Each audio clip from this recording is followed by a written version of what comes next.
alkhairi. Assalamu alaikum wa rahmatullahi wa barakatuhu.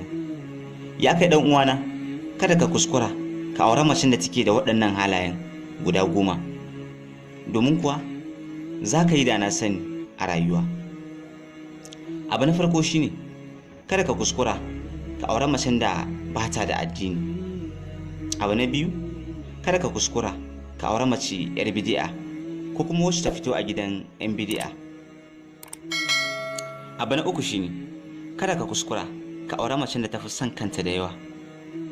Abu na hudu, kada ka kuskura ka aure macen da take ganin cewa ita ta fi kowa, domin kuwa ko da auren ta kai za ta dinga ganin cewa ita fa taimaka mata yi ta aure ka. Saboda haka kar ka dinga takura mata.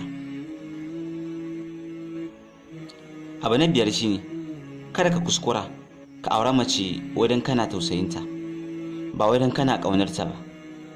Abu na shida shine shi ma yayi kama da wannan, shine kada ka kuskura ka aure mace dan kana santa, ba wai dan kana ƙaunarta ba, domin akwai bambanci a tsakanin so da kuma ƙauna. Abu na bakwai shine kada ka kuskura ka aure macen da rayuwar ƙyale-ƙyalen duniya ita kawai ya dame ta, ba ruwanta da tunanin lahira. Abu na takwas, kada ka kuskura ka aure jahilar mace, domin za ka yi da na sani.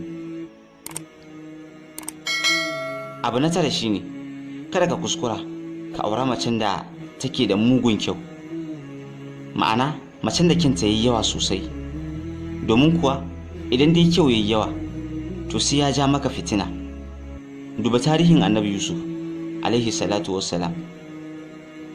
Abu na 10 shine kada ka kuskura ka aure mace idan ba ta son ka, domin masu iya magana suna cewa idan ba a son ka ai gwara ka kyale.